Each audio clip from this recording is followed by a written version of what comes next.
Já, góðan daginn, komið sæl. Ég ætla að tala aðeins við ykkur menningarfræði og kannski rétt að byrja á því að spjalla aðeins það hvað menningarfræði er. Það er nefnilega kannski ekki alveg einfalt mál og við fáum oft þá spurningu, við sem kennum þetta, hvað er menningarfræði? Er þetta það sama og menningarstjórnun eða menningarmiðlun? Og það er kannski rétt að hugsa það þannig að menningarfræðin varðar svona dálítið þennan teoretíska eða kenningarlega grunn menningargreina almennt, húmanískra greina, félagsvísinda. Og spurningin er bara dálítið þessi, hvernig getum við lesið og greint samfélagið og samtímann? Og eins og er auðvelt að sjá að þá, ef maður spyr svona spurningar, þá er allt leyfilegt, má segja. Við getum verið að tala sjónvarpsþættina sem eru í umferð hverju sinni, Pabba Helgar. Ég nefni Pabba Helgar vegna þess að á þessu misseri voru fleiri en eitt mjög áhugaverð verkefni sem ég las þessa sjónvarpsserju. COVID-19 faraldurinn á sínar menningarlegu hliðar og pólitísku.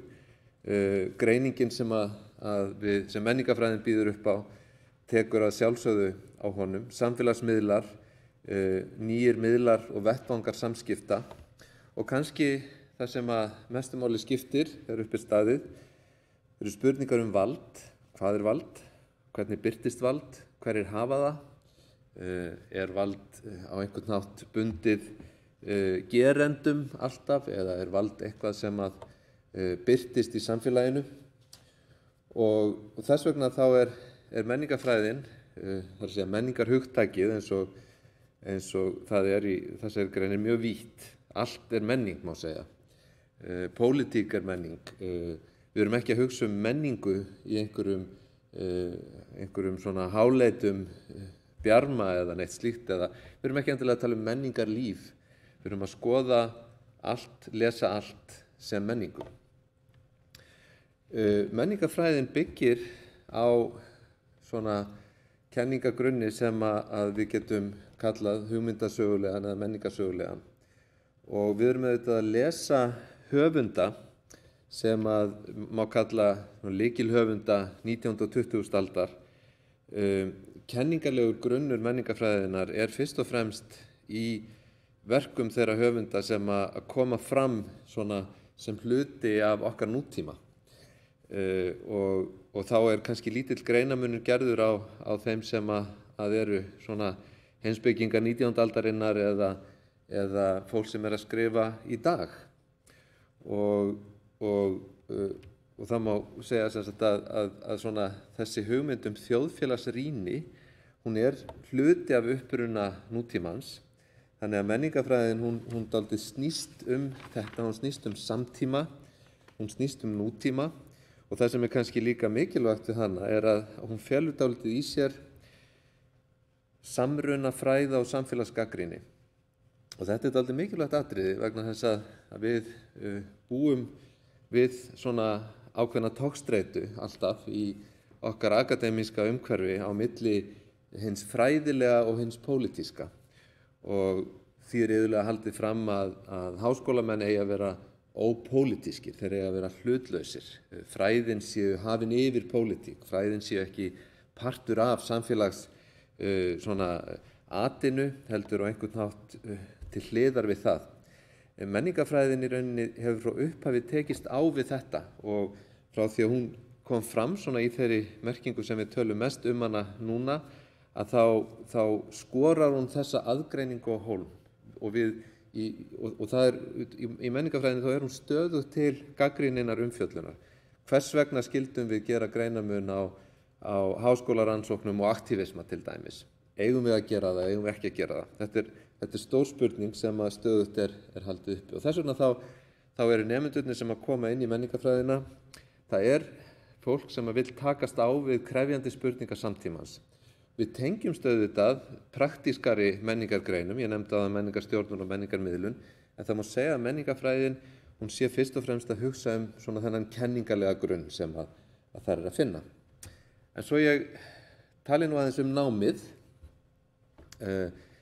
og praktískan hluta, þá þetta nám 120 eininga eins og annað meistaranám á hugvísindasviði, eða flest annað meistaranám, allt svona fræðilegt nám sem leiðir til MA-gráðu.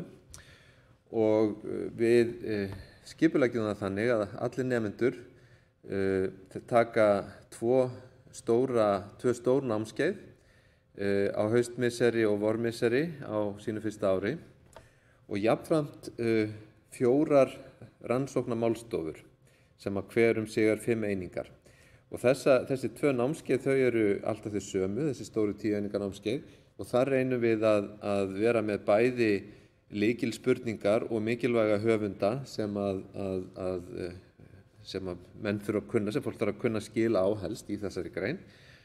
Og í rannsóknarmálstofunum hins vegar að þá breytilegt hvað við erum að lesa frá ári til árs og við reynum þar að svona elta það sem mest spennandi hverju sinni.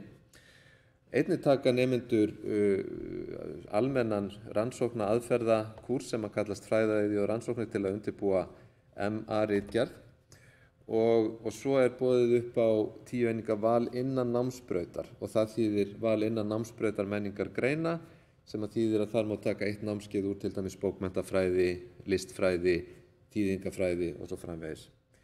30 einingar af þessum 120 eru opið val og það þá hægt að taka það hvar sem og það passar mjög vel við menningarfræðina því hún opin og hentar vel fyrir þá sem vilja kannski horfa þröngt á eitthvað sérstakt viðfangsefni. Það hægt að taka þetta í námsbraut menningargreina en það líka hægt að fara út fyrir hana í heimspekina eða stjórnmálafræðina, mannfræði, þjóðfræði og svo framvegis. Og svo endum við auðvitað á 30 eininga meistararitgerð eins og vera ber. Og þá auðvitað stóra spurningin, hvað gerir maður svo? Hvað gerir maður með þessa gráðu? Skiptir hún einhverju máli? Það sem maður má kannski segja almennt að nemendur eru vel undir að búnir að takast á við ólík verkefni. Menningarfræðin ekki undirbúningur fyrir neitt sérstakt starf, klárlega, en við vonum að þeir sem fara í gegnum þetta prógram hjá okkur séu skarpari greinendur og hafi færni til að vinna með menningu og menningartengda þætti og sjá samhengi sem að kannski þessi námskeið gera fólk færari að skilja.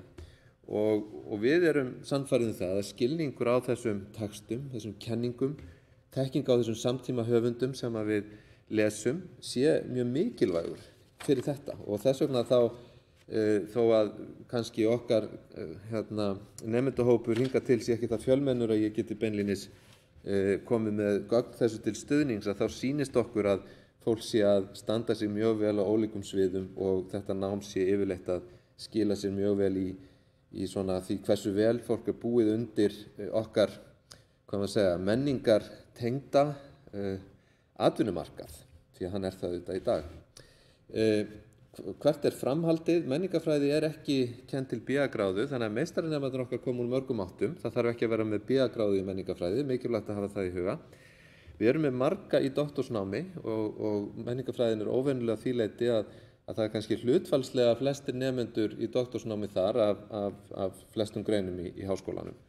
Og það einhver dæmi það til dæmis að fólk hafi farið í gegnum menningarfræðina hjá okkur og síðan farið í doktorsnámið.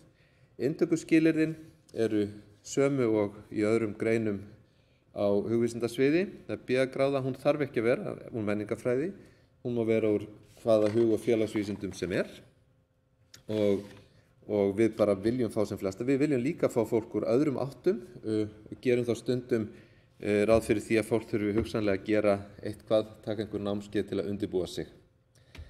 Hér eru nöfn og upplýsingar hvernig hægt að hafa samband við okkur.